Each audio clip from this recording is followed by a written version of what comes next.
Bismillahirrahmanirrahim. Assalamualaikum warahmatullahi wabarakatuh. Hari ini tanggal 1 April 2020, saya akan memberikan materi mengenai manajemen pemasaran. 2 minggu yang lalu kemarin pembahasan kita adalah sampai bagaimana kita menganalisa sebuah peluang pasar. Jadi proses manajemen yang pertama itu adalah bagaimana kita menganalisa peluang pasar. Analisa peluang pasar itu pada dasarnya adalah bagaimana perusahaan menganalisa apakah dalam sebuah pasar atau sebuah market ini kira-kira memiliki peluang atau tidak, atau kira-kira memiliki potensi pembelian atau tidak, atau memiliki konsumen potensial atau tidak. Kemarin juga saya memberikan tugas dengan memberikan ada analisa eksternal dengan internal, agar Anda bisa belajar menganalisa peluang pasar. Tetapi peluang pasar ini nanti proses yang kedua adalah bagaimana kita memperkirakan potensi pasar, sehingga dari potensi pasar itu nanti kita akan bisa melihat apakah kita mendapatkan keuntungan atau tidak, berapa persen kita mendapatkan potensi pasar tersebut dari beberapa pesaing kita. Hari ini yang kita akan membahas masalah temanya yaitu mengenai di sini. Ya, temanya yaitu mengenai meneliti dan memilih pasar sasaran. Kita buka yang pertama. Dalam meneliti pasar sasaran, kita akan mencoba menilai potensi pasar. Misal, Anda misalkan masuk ke Indramayu, kemudian Anda mau membuka misalkan salon mobil misalkan. Nah, salon mobil ini kira-kira punya potensi pasar berapa, punya permintaan berapa, supaya setelah Anda melakukan analisa peluang pasar, Anda bisa menilai menguntungkan tidak sih kalau saya bisnis salon mobil itu di Indramayu itu misalkan ya. Nah, caranya yaitu yang pertama itu meneliti pasar sasaran. Meneliti pasar sasaran. Yang pertama yaitu dengan cara menilai potensi pasar. Potensi pasar kita lihat dengan angka Q, itu potensi pasar, dikali N, jumlah pembeli produknya berapa, Q, jumlah produk yang dibeli, P, harga rata-rata. Misal kita pengen menilai potensi tadi ya, pengen buka salon mobil misalnya, berapa sih jumlah pembeli produknya. Memang ini tidak gampang, ini harus mengadakan sebuah survei ya. Berapa sih pembeli produk, berarti kan berapa yang punya mobil, kayak gitu kan. Berapa orang yang mau mengeluarkan uangnya untuk hanya sekedar ke salon mobil. Nah, ini berapa jumlah pembeli produknya. Yang paling mudah itu apabila di situ sudah ada salon mobil, beberapa pesaing kita bisa survei ke beberapa tempat salon mobil itu, mungkin bisa. Tapi yang susah adalah ketika kita menjadi pionir, baru pertama kali masuk pasar, belum ada pesaing, kita harus betul-betul survei market. Makanya di sini aslinya memang tidak mudah, ini harus ada survei pasar, ya, ada survei market. Terus kemudian berapa sih jumlah produk yang dibeli? Jadi orang-orang konsumen kita dalam 1 tahun misalkan memasukkan mobilnya ke salon mobil tersebut kira-kira berapa kali? Ya, nah itu adalah jumlah produk yang dibelinya. Kemudian berapa harganya? Misalkan sekali masuk 400.000 misalkan atau 300.000. Nah, itu adalah harga rata-ratanya ya. Untuk lebih saya ulangi lagi, T adalah potensi pasar, untuk menghitung menilai potensi pasar, N jumlah membeli produk, Q jumlah produk yang dibeli, P harga rata-rata. Kita buka selanjutnya. Contoh ya. Contoh. Pada suatu wilayah pemasaran, nanti saya akan berikan fotokopiannya di sini ya. Pada suatu wilayah pemasaran, misal kita membuat suatu minimarket khusus kebutuhan sembako ya. Bentar saya tegaskan dulu sini. Ya. Pada suatu wilayah pemasaran, misal kita membuat sebuah minimarket, ya, khusus untuk kebutuhan sembako. Ya, di situ ada kecap, di situ ada beras, di situ ada sampo, di situ ada telur dan sebagainya, seperti Alfamart, Indomart lah gitu kan. Minimarket khusus untuk kebutuhan sembako. Setelah diadakan survei pasar atau survei pemasaran, selama kurun waktu 1 tahun diperoleh data A. Jumlah pembeli yang berbelanja sekitar 50.000. Taruhlah kita misalkan di Kecamatan Indramayu, ya, wilayahnya. Ada sekitar 50.000 konsumen yang pengen membeli di supermarket itu. Makanya yang paling mudah itu apabila kita sudah ada pesaing kita bisa survei ke beberapa minimarket tersebut. Tapi kalau yang susah itu, misalkan belum ada minimarket, belum ada pesaing kita bisa survei ke beberapa warung sembako. Ya. Kita bisa menghitung jumlah pembeli yang berbelanja sekitar 50.000 konsumen itu per tahun, karena kita ngitungnya per tahun.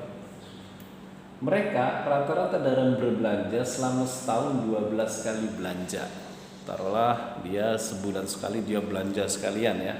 Yang 50.000 konsumen ini dia 1 bulan sekali, berarti 12 kali berbelanja. Sekali belanja dalam 1 bulan itu rata-rata konsumen menghabiskan uang misal di sini 400.000. Saya ulangi lagi, jumlah pembeli potensinya ada 50 konsumen. Mereka rata-rata dalam berbelanja selama setahun 12 kali belanja. Sekali berbelanja rata-rata konsumen menghasilkan uang 400.000. Berapakah potensi pasarnya? Oke, kita menghitung. N, jumlah pembeli produk adalah 50.000. Rata-rata jumlah produk yang dibeli 12 kali. Sekali berbelanja rata-rata konsumen menghasilkan 400.000. Ini rata-rata. Ya, rata-rata itu tidak mutlak ya. Misalkan begini, ada yang 500, ada yang 450, ada 350. Terus kemudian dibagi dengan jumlah 50.000, maka hasilnya adalah rata-rata ya. Jadi rata-rata itu dibagi dengan jumlah pembeli tadi. Nah, maka rumus tadi kita masukkan ke mudah ya. Q potensi pasar kali N jumlah pembeli, Q rata-rata jumlah produk yang membeli, P price harga rata-rata berbelanja. 50.000 dikali 50.000 dikali 12 kali dikali 4.000. Jadi potensi pasarnya dalam 1 tahun ya, orang yang berbelanja di minimarket itu 240 miliar. Ya, saya ulangi lagi. Artinya konsumen yang 50.000 dalam satu wilayah itu ya, dia mengeluarkan uangnya dari 50.000 konsumen itu dalam 1 tahun mengeluarkan uangnya 240 miliar seluruh konsumen ya, 50.000 konsumen. Berarti potensi pasarnya itu ada sekitar 240 miliar. Nah, 240 miliar ini misalkan begini, di pasar itu kita tidak sendiri. Di dalamnya sudah ada pesaing, di mana pesaing itu sudah berebut memperoleh potensi pasar ini. Yang 50.000 ini rebutan. Taruhlah, misal di sini ada konsumen supermarket A, ya, supermarket B, supermarket C, supermarket D. Ya berarti kita kan E, ya. Oke. Supermarket A memperoleh 30% dari pangsa pasar. 30% dari sini. Ya. Supermarket B memperoleh 25% dari pangsa pasar dari sini. Supermarket D memperoleh 10% dari pangsa pasar. Maka kalau kita lihat 30 tambah 25, 55 ditambah 20, 75 ditambah 10, 85. Berarti sisa kita, supermarket kita kemungkinan memperoleh 15%. Jadi kalau ditambahkan semua dengan kita 100%. Maka supermarket kita kemungkinan memperoleh 15%. Jadi kita dapat berapa dari 240 miliar ini? Berarti kita kemungkinan dalam 1 tahun memperoleh 36 miliar per tahun. Caranya 15% dikali 240 miliar. Berarti jatah kita di pasar ini diperkirakan adalah 36 miliar, 15% dari sini. Ini bisa berubah tergantung daripada strategi persaingan kita. Bisa jadi posisi kita di sini. Bisa jadi posisi, atau kita bisa jadi posisi cuma 5% apabila kita kalah dalam bersaing. Nah, jadi di sini tergantung daripada strategi persaingan masing-masing kompetitor ini. Ya, nanti untuk strategi bersaing kita bahas selanjutnya ya, di bab selanjutnya, kita tidak dibahas di sini. Oke. Selanjutnya itu adalah pembahasan mengenai menilai potensi pasar. Ya, menilai potensi pasar. Selanjutnya, setelah kita menilai potensi pasar, kita mencoba mengidentifikasi segmen pasar dan memilih pasar sasaran. Oke, saya bahas dulu apa itu segmentasi pasar. Segmentasi pasar itu begini. Misal di Biore, alat pembersih muka, ada for men, ada for women, itu adalah segmentasi gender, pria dan wanita. Mungkin Anda pernah mendengar sampo, melihat sampo. Sampo ada yang untuk pria, ada yang untuk wanita, itu juga gender. Anda juga bisa melihat juga susu misalkan. Susu, ada susu untuk anak-anak, susu untuk dewasa, susu untuk orang tua. Nah, itu adalah berdasarkan usia. Ya. Ada juga misalkan Anda melihat ada sebuah barang itu ada yang harganya mahal, ada yang harganya murah. Itu adalah berdasarkan kelas ekonomi atau berdasarkan pendapatan. Nah, itu namanya segmentasi pasar. Anda masuk beli barang, baju misalkan, ada yang untuk remaja.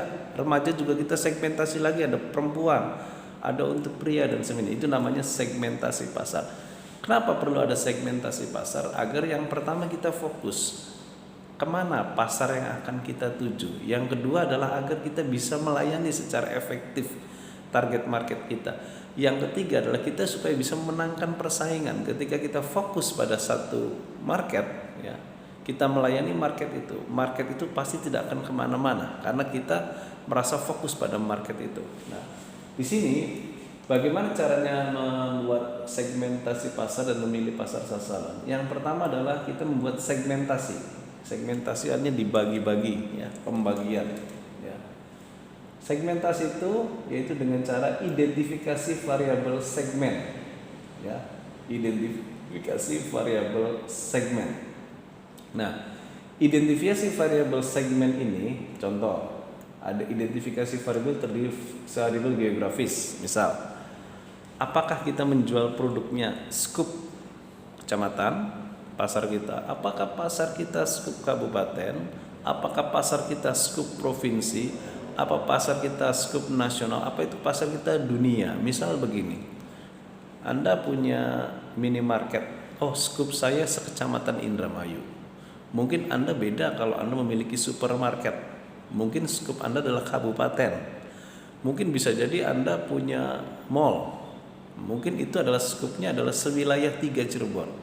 Atau Anda bikin super mall, bisa jadi itu skupnya adalah provinsi dan sebagainya.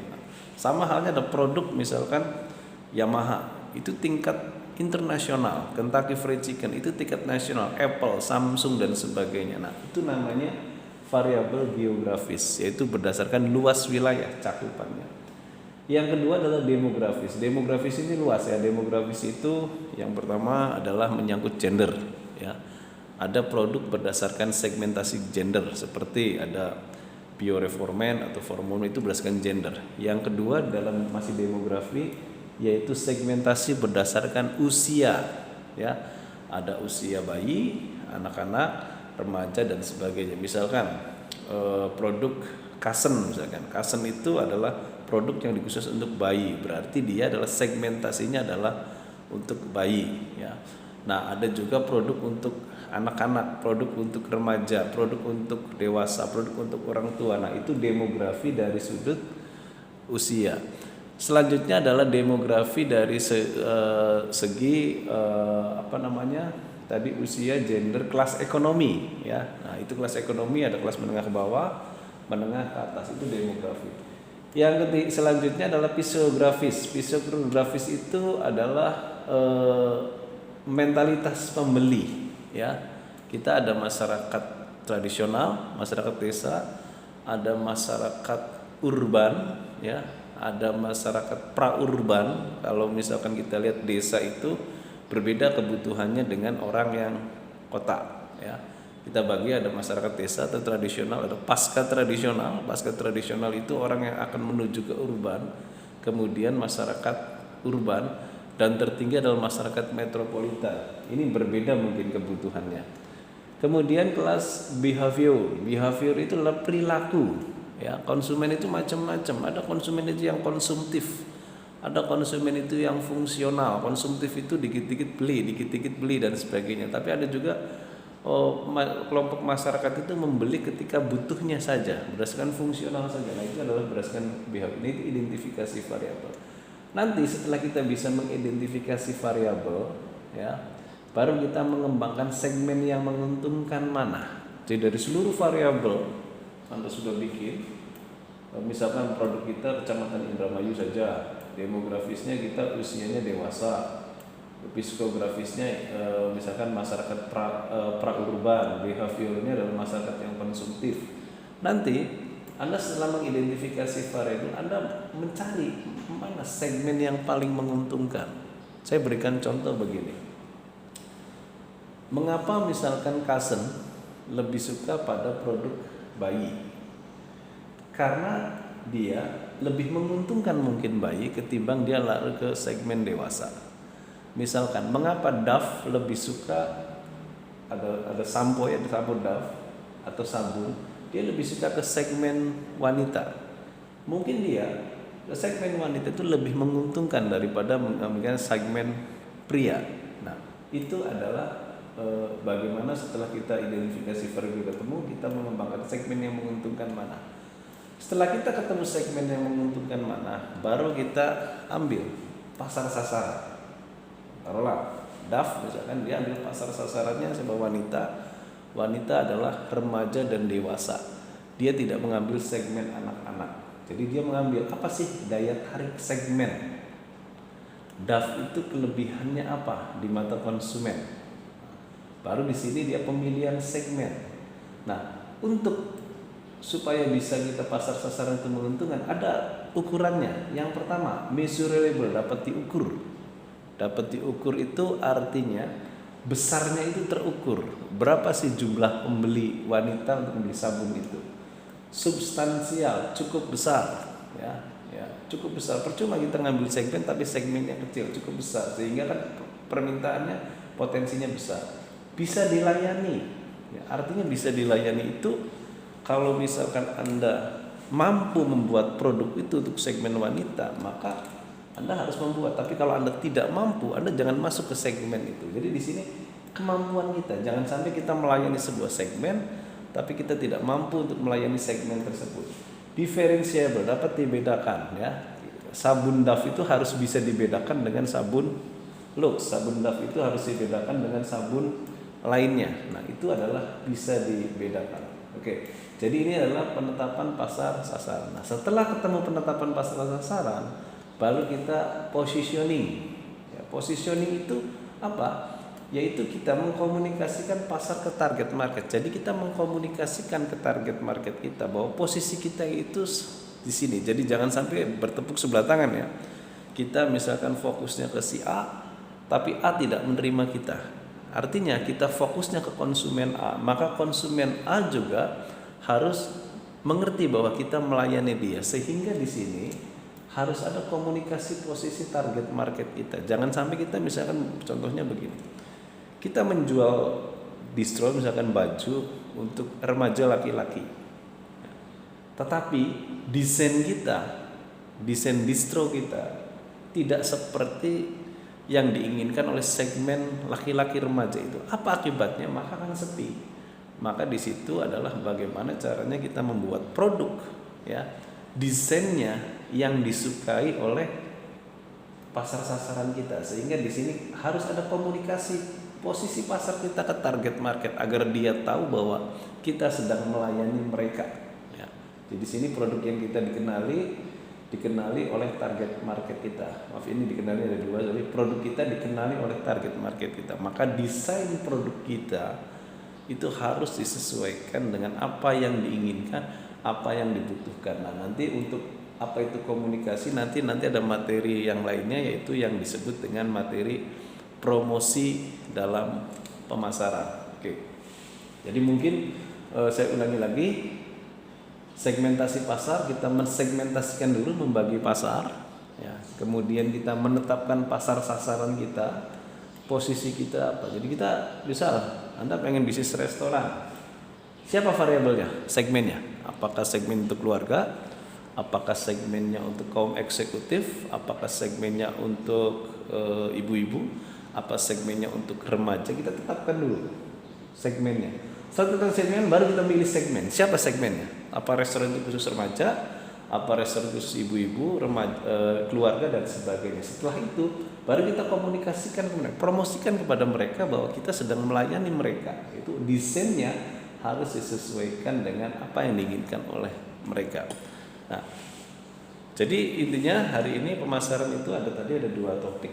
Yang pertama adalah topik bagaimana menilai potensi pasar, ya, bagaimana kita menilai sebuah potensi pasar. Topik yang kedua adalah bagaimana kita mengidentifikasi pasar, menetapkan pasar sasaran dan penetapan positioning.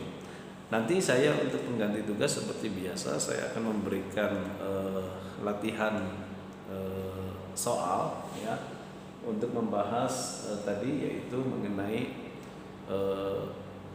menilai potensi pasar dan segmentasi pasar. Mungkin kuliah hari ini saya cukupkan sampai di sini dulu. Wabillahi taufiq wal hidayah. Wassalamualaikum warahmatullahi wabarakatuh.